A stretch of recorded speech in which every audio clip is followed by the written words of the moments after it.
Hello, everyone. Sometime this week, people will be celebrating International Biodiversity Day, although sadly, there's not much to celebrate. I've lived on planet Earth for almost 90 years, and during that time, I've seen so many changes, including those affecting the environment. As a child, growing up in the UK, I spent hours in our garden watching the animals, birds, and insects. Now, 80 years later, due to the use of pesticides and herbicides, pollution, habitat destruction, and other harmful activities, our garden has lost over half of the bird species and probably around 80% of insects. When I was young, you couldn't leave a window open at night if there was a light on, because almost instantly your room would be full of moths and other night insects. Now, I'm excited if one moth flies in. And as we're now aware, insects, and remember they form a major part of the diet of countless animals, they're decreasing at an alarming rate worldwide. And this includes bees and other pollinators that we rely on to fertilize our crops. Sadly, we're in the midst of the sixth great extinction of plant and animal species, and this one is caused by human activities, caused by our disrespect of nature and the unsustainable way that we're plundering our planet's finite natural resources.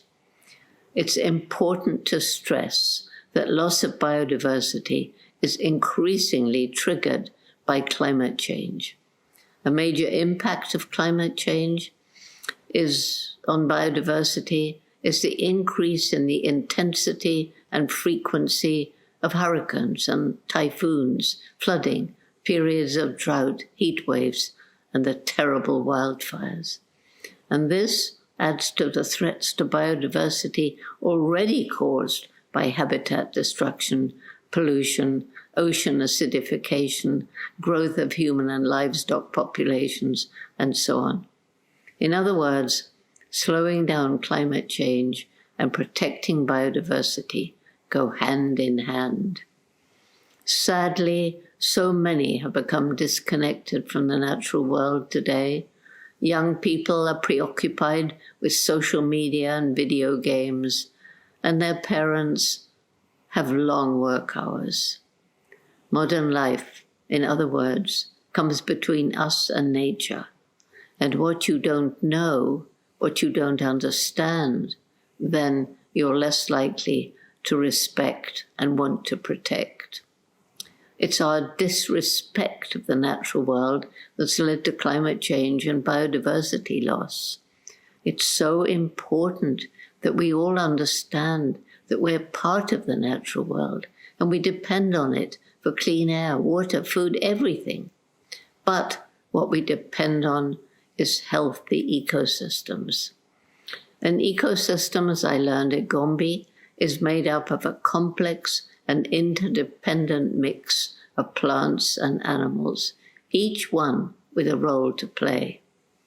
I imagine it as a beautiful living tapestry, and each time a species goes from that ecosystem, it's as though a thread is pulled from the tapestry, and if enough threads are pulled, the tapestry will hang in tatters, and the ecosystem will collapse. And that is happening around the world today. So it's clearly of great importance that we work hard to protect existing intact ecosystems where they exist and to restore those that are damaged, which are everywhere. We must create a balance between present human need and protection of the environment for future generations. At the moment, though, we're so often using nature's finite natural resources for immediate gain without thought of the future.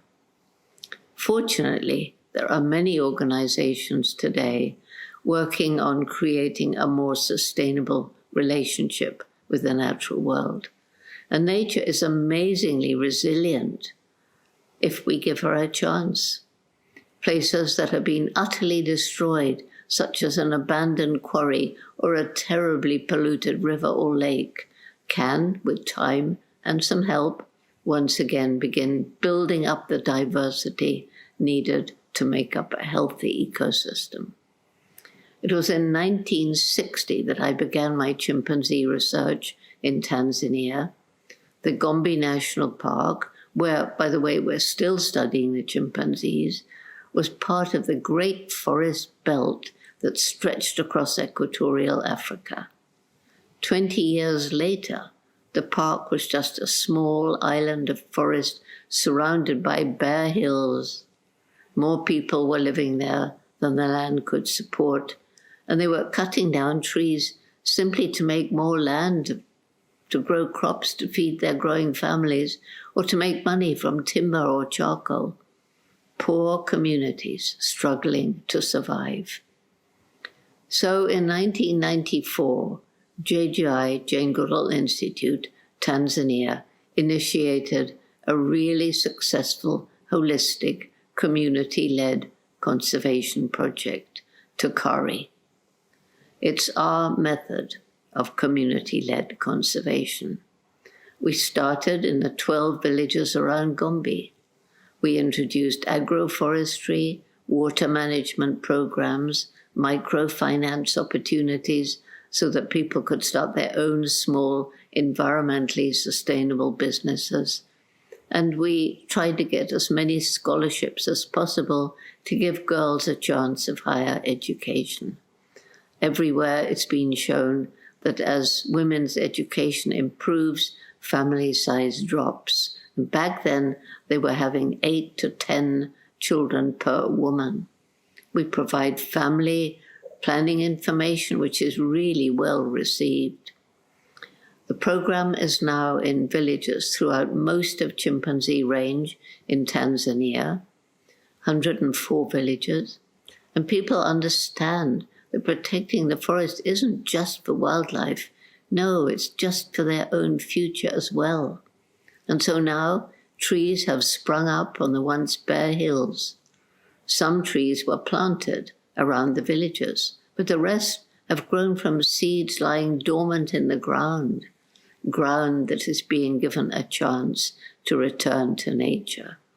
And Tukari is now in 6 other African countries where JGI works to conserve chimpanzees and their environment.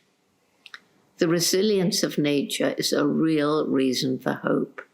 Once nature is respected and habitats are protected or restored, animals that were endangered can be given another chance.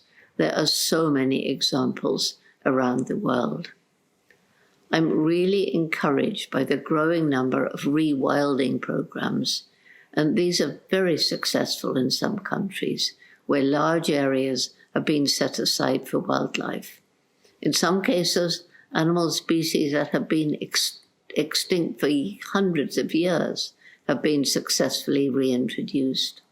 And increasingly, we realize the importance of green corridors linking protected areas, because these allow animals to move in search of food or mates. Young males can move out to start their own territories.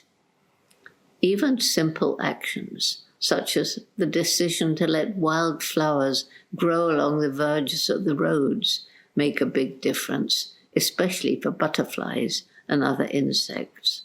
And more bridges over and tunnels under main roads are being built, and these give animals a chance to cross the roads in places where this is a main highway for them. Another reason for hope is the energy and commitment of young people once they know the problems and are empowered to take action. Back in 1991, even back then, I found that young people were losing hope. They were angry, depressed, mostly just apathetic. I asked them why they felt that way. Well, our future is being destroyed, they said, and there's nothing we can do about it. But, I told them, there was a window of time to start healing the harm we've inflicted, but that we must take action.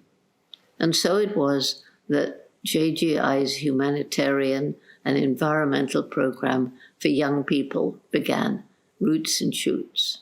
Its main message: every individual, that means all of us, makes an impact on the planet every single day. And each one of us can choose the kind of impact we make. Every group chooses, it's bottom up, not top down. They choose 3 projects: one to make the world better for animals, one to make it better for people, one to make it better for the environment. Roots and Shoots is now in 68 countries with members from preschool through university, hundreds and thousands of young people. These groups are planting trees, cleaning up beaches, raising awareness about environmental issues. They're making an impact in their communities and inspiring others to do the same. And they're influencing their parents, grandparents, and teachers. Because we began Roots and Shoots over 30 years ago, many members who started back then are now adults, and some have gone on to become leaders in protecting the environment and its wildlife. All of them respect the natural world. It's so urgent that each one of us plays a role in reversing loss of species and climate change. We must remember that each one of us makes an impact on the planet every day. And so let's make ethical choices in what we buy, eat, and wear, how we interact with people, animals, and nature.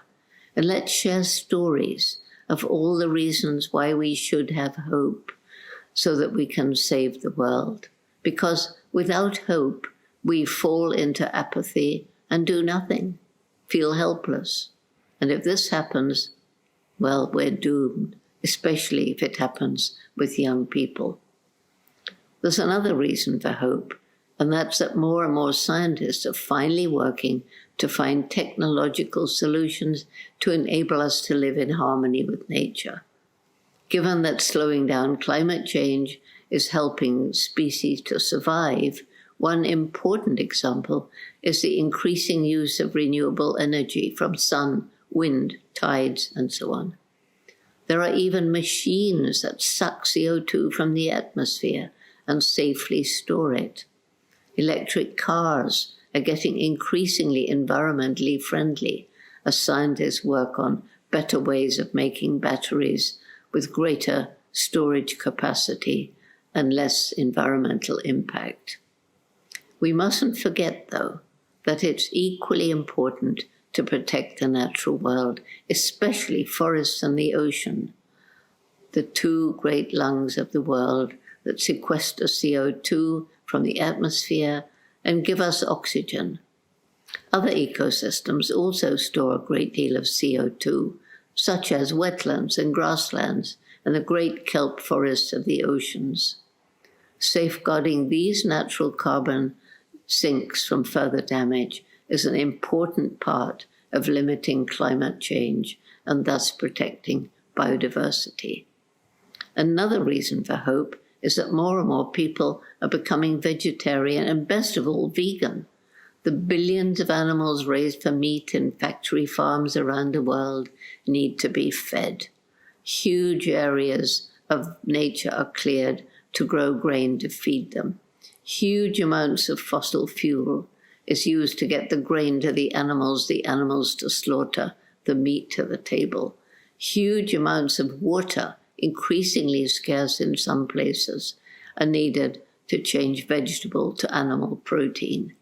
And the animals produce a huge amount of methane as they digest. And this is a very potent greenhouse gas.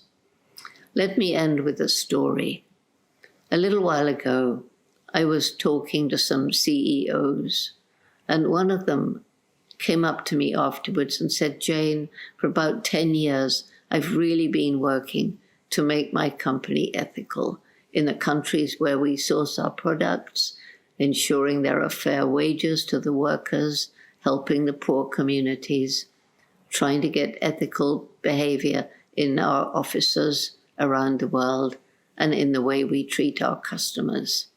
And he said there were 3 reasons for this. First of all, I saw the writing on the wall that we're using up natural resources in some places faster than nature can replenish them.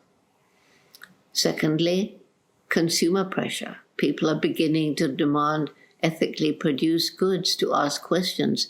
Where was this made? Could we have got it closer to home with less miles? Did it harm nature when it was made? Was it cruel to animals? Is it cheap because of unfair wages? And if so, they're not buying it.